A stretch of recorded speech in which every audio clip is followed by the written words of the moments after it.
وحتى يسري دنداورو الأبالي يصيد دوغيك بحيا كويتو يسري واليقا كاكتن السلام عليكم ورحمة الله وبركاته دمان ولا لهيغا الصوماليات كسو دوادا بيشك يوتيوب كان كله يا يسر تيب انتينا ايقو حيراني انتينا ايداقيسا دون تبا او قوميات ديدا الصوماليات مقع الصومالوين الى وداكتا dal iyo dibad walaalayaalow ayaamahan dambe waxaan aragnaa baraha bulshada ay qowmiyada Soomaali weyn inay arin ama qodob uu saan isku dhaxboodayo kulligeedna aan madaxayna kula foorno mudug badan iyo asaasax badan nagu dhaliyay dal iyo dibad haddaan nahay qowmiyada Soomaali weyn arintan ama qodobkan culeyskiisa xambaarsan yahay ayaan doonayaa maantay anoo Yusra Caday inaan nigu daadiyo intaan ka soo diyaariyay ama ni soo diyaariyay aqoonteydana halkan nigula wadaago leerka iftiinka tooshkaygana nigu ifiyo walaalayaal soo dhawaada dhammaantiina mar labaad walaalayga Soomaaliyeed كجناعسية حمناها بلا آدن كام كجناعسية جود هان بلا آدن كا صغير إيه كبير كي سبا وسامين وين دوني ذا كويا شيء ما أنتنا Soomaali وين قوم يدي ذا أي كسو براروكتي سيداد أكتهين دتكينا Soomaaliيد وقدال براروكا أما قدال كجاري دوني ذا أي قارضة بدن ساميسي دلال بدن لولكو كجيدي دتكو دينا أي كنا ميسي لغانا جناعسدي maxay yihiin marka su'aalaha soo socdaan jecelahay inaan ka jawaabo walaalayaal maanta xibnaha bilaadanka ama ka ganacsiga bilaadanka xibnihiisa goorma taariikhda ee dunida ku soo beertay ilaa iyo intee baa laga ganacsadaa kulli qaaradaha dhan masaga mida ganacsigu mase waa kala duwan yahay yuu faa'iido u yahay yuu khasaare u yahay maxay tahay ujeedkeeda sababta loo suubiyana maxay tahay ma ka sharci siyaasan yahay dunida mase waa wax oo suuqa madow lagu kala iibsado intaasan doonay walaalayaal maanta inaan ii qotan galo oo ni kor istaago xibnaha ka ganacsiga bilaadanka walaalahayga Soomaaliyeed wuxuu bilowday 1990 wixii ka dambeeyay ilaa 1997 waa shalciyay qaaradaha hormaray sidii Yurub iyo Ameerika oo kale iyo Ruushka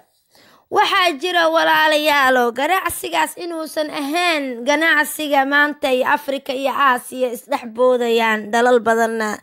saameyn badan ku yeeshay qowmiyadahoodana ay ku baaba'een laakiinse waa ganacsi horumarsan oo la yiraahdo sadaqayso xibnahaaga walaalka ama insaanka kula mid ah ee bilaadan u ogolow inuu ku sii noolaado waxaa jirta marka qofka bilaadanka Yurub ama Ameerika ku dhaqan ama Ruushka markuu isbitaal uu tago uu aad u xanuunsado uu geeridii u soo dhowdahay inay la sugo intuu ka geeriyoodo 5 daqiiqo markay qofka uu maqan yahay uu nafta ay ka baxdo xibnaha ama jirka ay ka baxdo waxaa jirta marka in operationka qolka la yiraahdo isbitaalka la geeyo qofkaas oo laga bixiyo xibnaha bilaadanka inta nool oo lagu bedelo qof kale oo la siiyo lagu sadaqaystana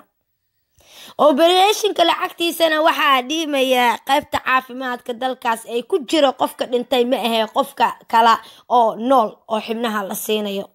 taasna waa lacag la'aan kala adeegsi sharciyeysan sharcigaas marka maxaa uu tiigsanayaa ma xaqiiqa walaalayaal waa xaqiiq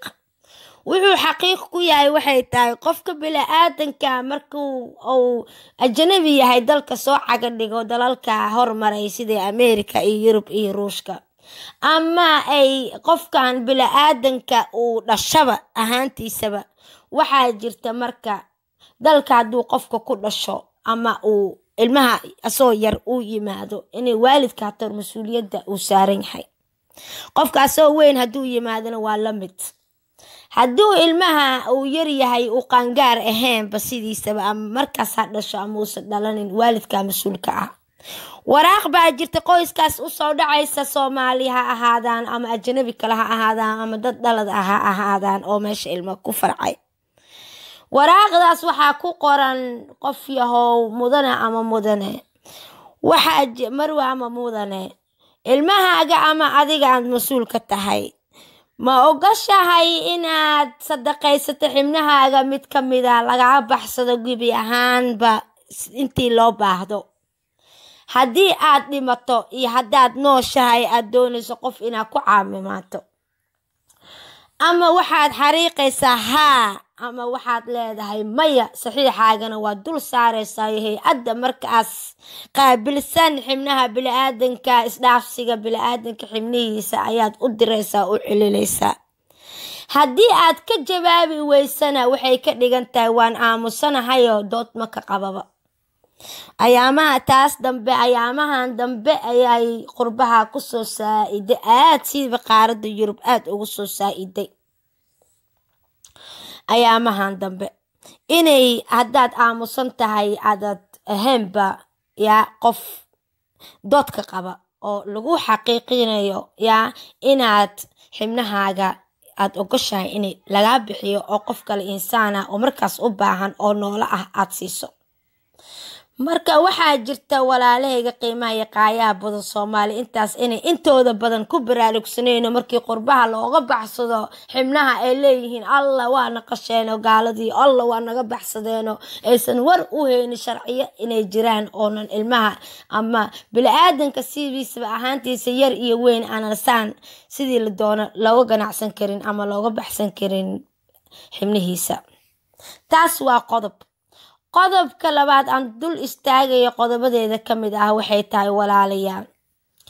sidaan ognahay Bakistan, India iyo qaaradda Aasiya qaarar badan ka mid ah sidii Shiina oo kale waagii hore way ka jiifeen muddadii dambe, laakiinse sanadihii dambe way kusoo baraarugeenoo waxaa jirta tusaale aan isoo qaadanayo Hodan iyo Cabdiraxmaan oo ku noolaa dalka Holland ay qaaradda Yurub uga noolaa. dalka Holland siday Soomaali weyn u taqaana ama Netherland la yiraahdo, oo degnaa oo Cabdiraxmaan kaliyaha xanuunayeen. cabdi waxaa dhacday markaa kaliyihii inay shaqadii ka istaagto.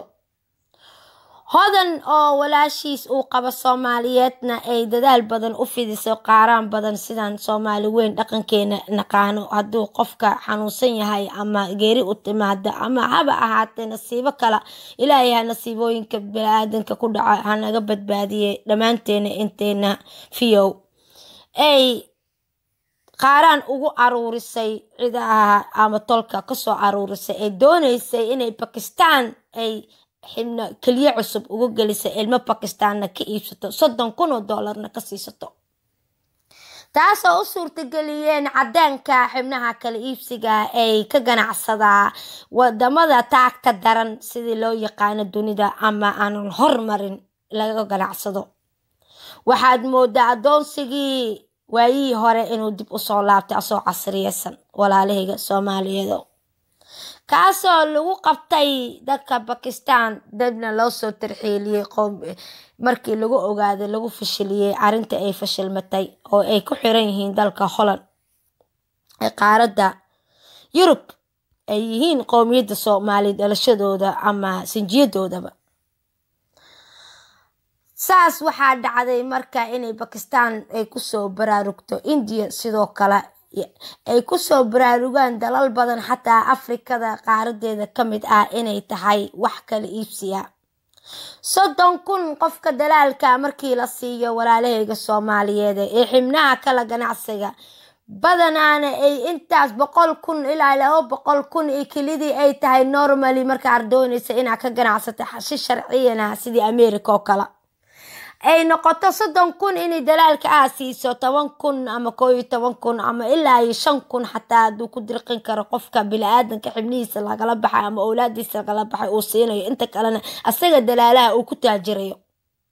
sidii inay alaab ama guryo ama boosas la kala iibsanayo ay sheekada noqotay. waxaan aragnaa baraha bulshada maanta Hana Abuukar oo dhinaca walba laga rifayo dhinaca walba la rabo inay jawaabo ka bixiso oo la leeyahay waxay noqotay dalaalaha kala ganacsiga insaanka qodobkaasna waa jecelahay inaan maanta halkan baraha bulshada niga soo jawaabo channelka ama page-ka aan ku leeyahay YouTube-kayga walaaleyga qiimaha iyo qaayaha mudan maxaa jirta marka Soomaaliya ku dhacday wadamada aan horumar iska badayay wadamada faqiirka aad u liita maadaama ay qowmiyadeena yihiin qowmiyad iska jifo waxna aan isku qaban intooda badan nawda maqashii waxna ha u qabanin ay ka tahay dadkeena horumarayna aan qurbaha joognana aan dib u fiirin dalkeena iyo dadkeena Soomaaliyeed wax saasna aan u qaban waxa dhacday marka inay dadka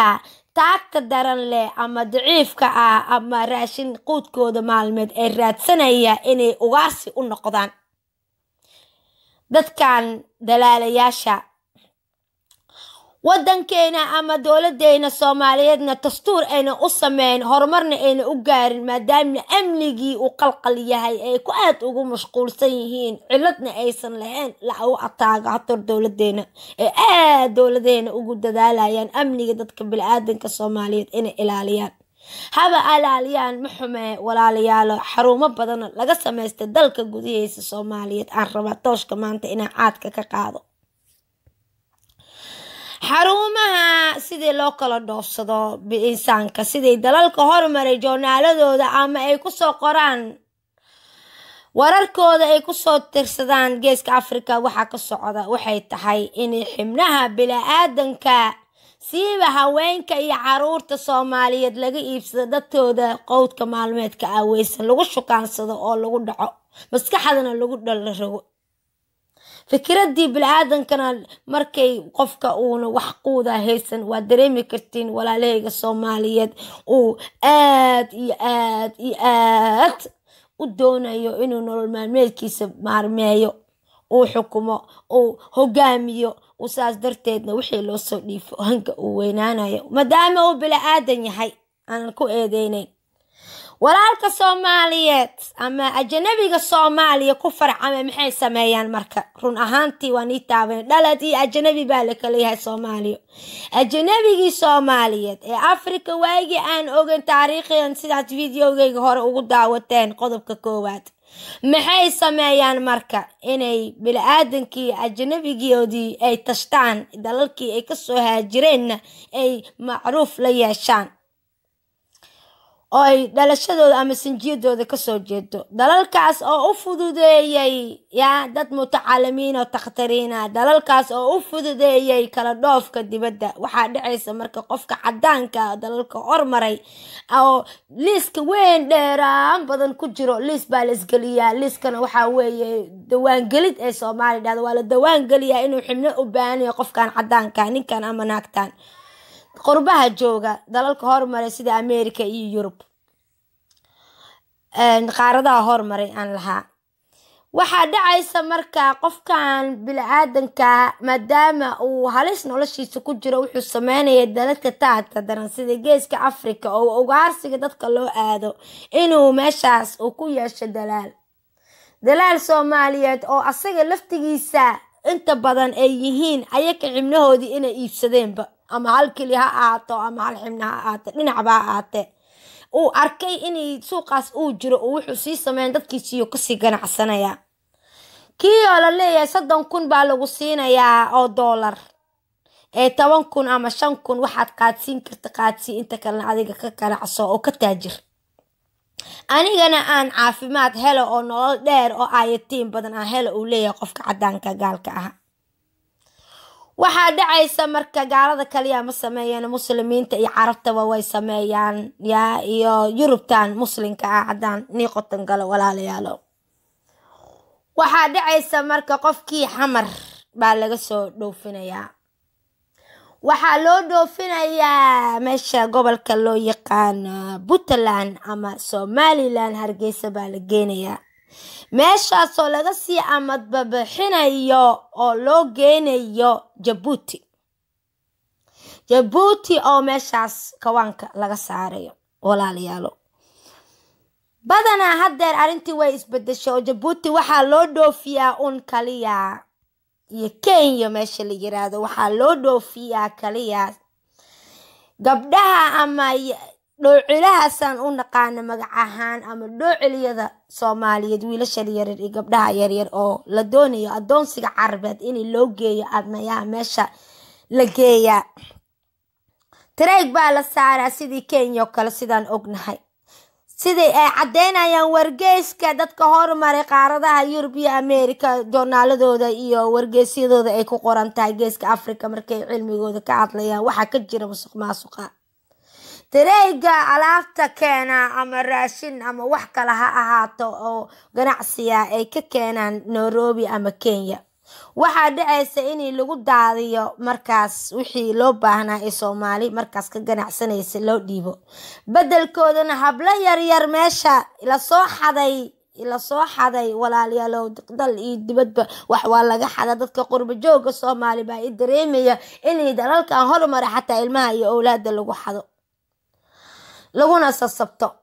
inay lagu guro kadibna Kenya la geeyo oo saas darteedna Carbaha iyo Dubai iyo Sacuudiga iyo loo dhoofiyo adoonsi iyo booyaasha lacag la'aan laga dhigto qaar kamid ahna loo geeyo Djibouti xarooyin lagu xareeyo ama hodheelada ama meelaha sida Xamar oo kale ay meelahan liida iyo meelahaas oo kale ah lamid aan la barbar dhigi karo intii loo geeyo lagu ganacsado meeshaas laga ganacsado jismiyada hablaha Soomaaliyeed gabdhaha yaryar oo hadda soo kobcaya intii la xado mid kale baa jirta xibnaha aan ku soo laabtay insaanka in Ethiopia lagu qasho qofkii laga bixiyo laakiin nolol aan loo deynin haddii nolol loo daayana dalalkaas Afrika lagu tabciyo oo ay noqdaan qowmiyad Afrikaana sidii hadeertan dadkan bantuuga la yiraahdo ay Hana Abukar hadeertan ay soo dhigtay beeshkeeda inay tahay markay live ku jirta habeen dhaweed inay tahay Somali Bantu ama Somali Mushungili u naqaano oo geeska Afrika ka dega Kenya Somali Mushungili waxaan ognahay taariikhda sida fiidiyogayga hore ugu daawateen niisoo qotan gali maaya hadeere walaalayaal inay yihiin dad ajnabiya oo u yimaada shaqo ama adoonsiga waagii xibnaha bilaadanka kala iibsada bilaadanka u yimaaday haddana doonayaan inay dalkeena iyo dadkeeni firkoodii ay rogaan ay ku doodaan maalin walba waa inaan isguursanaa waa inaan Soomaali ku farcanaa anakana aan ka soo horjeedno dhaladkeena cunsuriyada caafimaadka qabtana aan ku nahay waxa ka mid ah waxyaalahan argoosi badan ay hadeer nagu hayaan sababta walaaleyna shalay aan soo dhaweynay walaaleyna shalay aan dirinta u fidanay walaaleyna Soomaali aan ka tira badannahay walaaleyna Soomaali dalna la qaybsan quudna la qaybsan diintina aan ku abaabulnay ee dib inta isku bedeleen ay walaalahoodii meeshii firkoodii ka yimaadeen Afrikaanka intay leeshiyeen xibnaha bilaadanka walaaleyna kala ay uga kanacsanayaan dhaladkiina meeshii ku suuliyanayaan garamaya aniga taas waxaan u daayay bulshada Soomaaliyeed intooda dhaladka walaalayaal waxaa jirta marka inay dalalka Pakistan Aasiyada India ay Shiina meelahaas taagta daran leh dadka laga ganacsan jiray inay joojiyeen maadaama anaka aan dastuur Soomaaliyeed aanan lahayn maadaama aan dastuurkeena ku jirin inay madmuuc tahay diiniyana madmuucaan ognahay inay tahay maadaama ay Soomaali dad jiifo ay noqdeen ay saameyn weyso donkii sana ay dhibaato badan aan la kulanay dhaxdeena aan islaaynay maadaama aan dawladeena kubaca hadeer soo kacaysa ay waxyaalo badan oo amniga ay wallahi billahi ku mashquulsan tahay ay ka hoos dusan tahay waxaa jirta Tanzania Kenya Ethiopia dadkii la xadi jirtay dadkii laga ganacsan jiray aad inay u yaraadeen laakiin Soomaali ay wali ka jiifto waxaa jirta marka waxa la xadaya waa ilmaha yar waxaa loo xadayaa Xamar laga xadayaa ilaa iyo Hargeysa ilaa iyo Boosaaso laga sii dhoofinaya waxay tahay in laga ganacsada gabi ahaantooda adoon ahaan loo kaxeeyo carabtana lagu faafiyo waxay tahay oo kale ilmaha yar saqiirado hadeer soo kobcaya 3 jir 4 jir 5 jir 6 jir beebiyaasha xataa beebi kala xibnihiisa loo siibayo Itoobiya la geenaya Hargeysa laga sii dhoofinayo waxay tahay walaalayaal ganacsi ee waalidka inta badan raali ku yihiin Soomaaliyeed dadkooda taagta daran leh oo lagu ilaaway oo dawladii iyo dadkii qurbo joogga ay dayaceen oo quudkooda maalmeedka ilmahoodii ku iibsanay sidan ognaa taariikhda aan ku hayna Aasiya in Pakistan iyo India waagi hore ilmaha xataa Yurubta ay ka soo iibsan jireen ilmahooda ay beecinayaan xibnahooda ay beecinayaan ay gadaal ka baraaruganayaan gadaalna ay ka shalaynayaan waalidkii markii la yiraahdo awlaadaadii aawo dariska u weydiiyo waxaa jirto kale kuwa la xado sidii qurbaha Yurubta kale hadeertan iyo Ameerika ilmaha looga xado ay ku yar yihiin laakiin la daba orday ilmihii halkaas Soomaali cid is daba orday si cisdan iyo hel iska leh majid qof kastaba tiisi u fiirsanaya walaalayaal aad baan ugu xumahay laakiin qurbaha waxaa jirta Soomaaliyeed aniga waan toomaya waraaqadahaas inaad dib u fiirisiin ximniina inaad gadaal ka soo baraarugin markii la baxsaday ee ka hor ee dawaalada aad joogtiin ama Afrika aad joogtiin Ameerika ama aad joogtiin hadeertan walaaleyga Soomaaliyeed Yurub qaaradda Yurub ama aad joogtiin Aasiya inaad dawladda intaad u tagtiin qaybta ximnaha bilaadanka shaqul ku leh waraaqdaas aad ka buubuuxsatiin ama online ha ahaato qaar ka hormaray sidii Yurub oo kale ama ha ahaato waraaq ahaan inaad saxiixdiin aad buuxisiin qaybta maya ma doonayo hadaad ka aamustiina ogaada iyo qurbo adinkoo joogtiin Soomaali in xibnihiina ib yihiin oo aad waliba sii sadaqaysanaysiin dadkiina aad lacag ku dhaafin intiina Soomaaliya joogta shacab Soomaaliyeed ee geeska Afrika waxaan nigu dawaan gelinayaa ama aan nigu waaninayaa aan nigu daadaheynayaa anoo Yusra Caday oo waana eega tahay inaad ku baraarugtiin aad iska qabatiin dastuurkiina ku soo dirtiin xildhibaanada baarlamaanka ku jirana aad ku dawaan gelisiin intaas tala marka walaaleyga qiimaha iyo qaayaha badan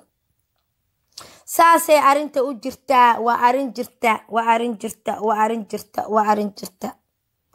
waxaan rajeynayaa Hana Abuukar hadii laga dhawaajiyo laga hadalsiiyay in waxyaalo badan iyo xarumihii dalka ay ku lahayn waxyaalo badan ayada inay jid fura u tahay inay u tahay maanta maadaama cadaamihii la soo bandhigay ma sha Allah aadaan ugu faraxsanahay aniga ma aha Hana Abuukar ayaamahan inaan daafacayo walaalayaal qalad baad ay qaadateen laakiinse waxaa jirta Hana Abuukar inay sidii gabar Soomaaliyeed ajnabi Soomaaliyeed ba nagu farxama ahaatee inay martideeni Soomaaliyeed aan diideen dhalad hadaan nahay inay nimankeena Soomaaliyeed si kasta wiilkan xarta sheekh la yiraahdo oday weyn uu yahay wax garadna uu yahay asaligiis asagaba ajnabi Soomaali dhinaca uu ka yahay laakiinse uu ku taraxtay hablahan oo shakhsiyaadkeeda wax u dhaawacay hadaan nahay Soomaali samcad Soomaalina aan dunida aan ka doonayn dadka kale macaamilkiis iska daayay anaka inaan iska xishoonay uu yahay sida Ilaahay Quraankiisa ku sheegay bilaadankeena inaan xushmad isiino Soomaalinimada isku xusno wiil ama nin naag la tirsanayana inay laga rooniyo dhaqan iyo diinana aan u lahayn taas baan ka dooday laakiinse waxaan rajeynayaa baraha bulshada Soomaalida ee igu xiran iyo intay dhageysan doontaan inay arintan ku baraarugto dalkooda iyo dadkoodana ay ka daafacdo qurbo joogtana ay dadka qurbaha joogana ay ugu baraarugaan laftooda inay kawaan ka saaran yihiin hadii arintan ay ayakana wax ka qaban oo ku soo wajahan kulligiin dhamaantiin waxaan iga tagayaa salaanta ugu qiimaha iyo qaayaha badan walaaleyga qiimaha iyo qaayaha badan ee Soomaaliyeed assalaamu calaykum wa rahmatullaahi wa barakaatuh